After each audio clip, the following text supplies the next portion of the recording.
आपण सर्व मिळून बाबाला आणि भगवंताला एकतेने प्रणाम करू. भगवान बाबा हनुमान जी को प्रणाम. महान त्यागी बाबा जुमदेव जी को प्रणाम. परमात्मा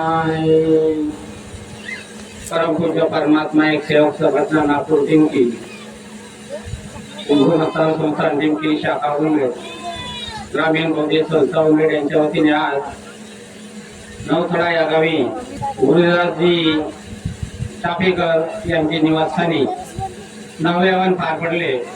त्या निमित्ताने बाबाच्या आदेशानुसार ही चर्चा बैठक सुरू आहे. आपल्या चर्चा बैठकीत स्मृतीचे विधाता सर भगवान बाबा हनुमानजी उपस्थित आहेत. बाबाच माझा कोटी कोटी प्रणाम.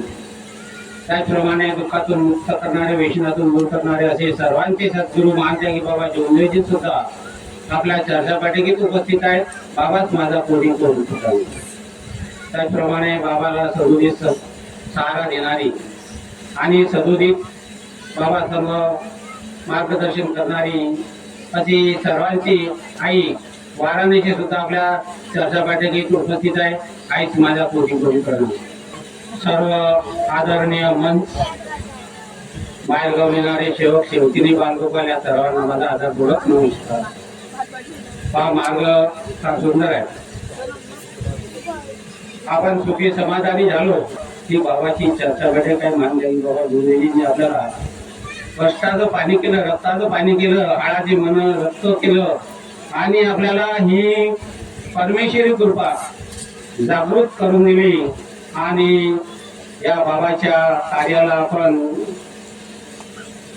सहकार्य करू शकत नाही. कळत नव्हतं म्हणजे माहीतच बरोबर नव्हता. म्हणून बाबांनी आपल्या करता कितीतरी कष्ट केले, कितीतरी हालअपेक्षा केल्या आणि हा मार्ग आपल्याला फुकटात वाटून दिला. अशी कृपा कुठं आहे का जगामध्ये? कुठंच नाही. आपल्याकडे साधू संत ऋषी मुनी महापुरुष खूप आहेत, पण बाबासारखा एकही व्यक्ती मिळणार नाही. पण बाबांनी कोणाकडून पैसा घेतला नाही आणि फुकटात ही कृपा आपल्याला वाटून दिली.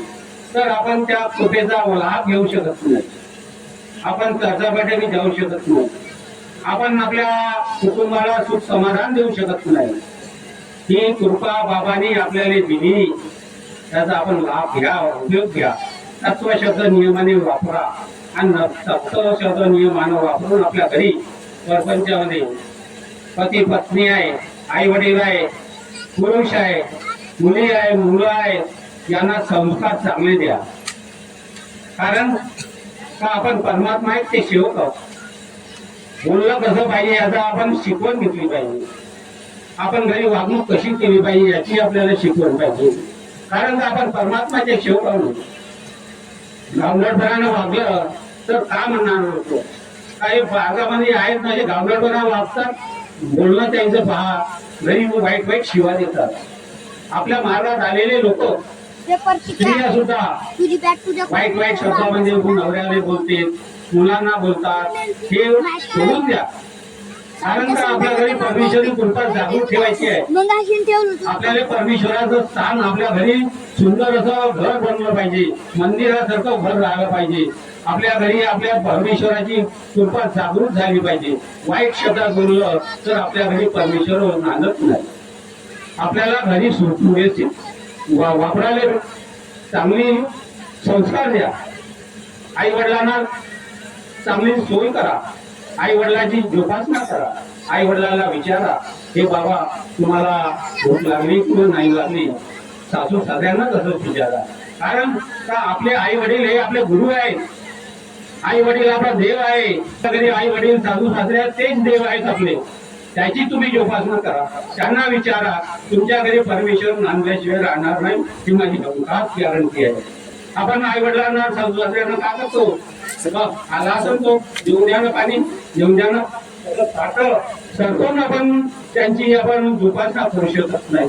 म्हणजे भिकाऱ्यासारखं आपण त्यांना साथ देतो, हे चुकीचं आहे.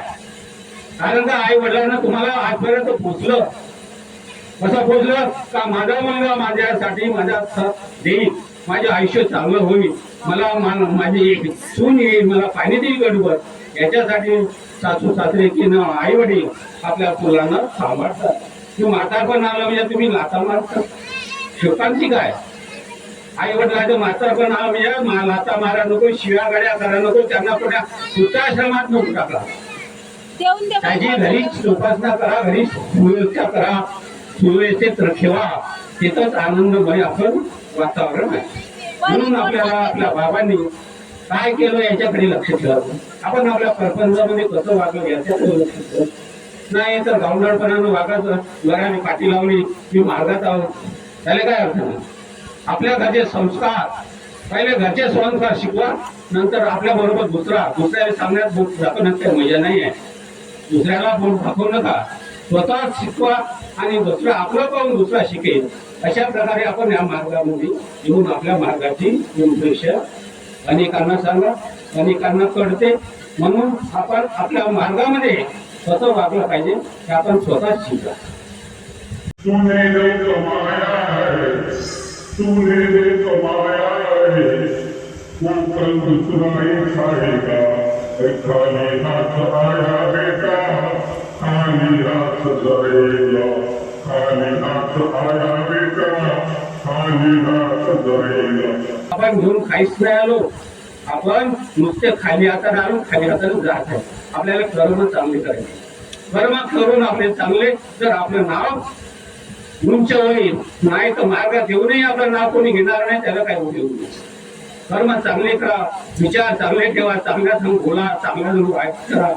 आपला जो संसारामध्ये जगामध्ये आपल्याला व्यवहारामध्ये जगायचं आहे आणि चालायचं आहे, तर चांगला खरं बोलणाऱ्या व्यक्तीसह आपण संबंध करा आणि चांगल्या व्यक्तीसह व्यवहार करा. चांगलं कटू असते, खरं कटू असते, पण धोका देणारं नसते. म्हणून गेलेले दिवस येणार नाही आणि येणारे दिवस पुन्हा दिसणार नाही आपल्याला कसे येतात. म्हणून योगासना करा, आपण आपल्या जीवनाचं सुखमय वातावरण घ्या आणि आपलं जीवन सुखमय करा. बोलण्याला भरपूर आहे, पण आता वेळेचं बंधन असल्यामुळे थोडस बोलू शकतो.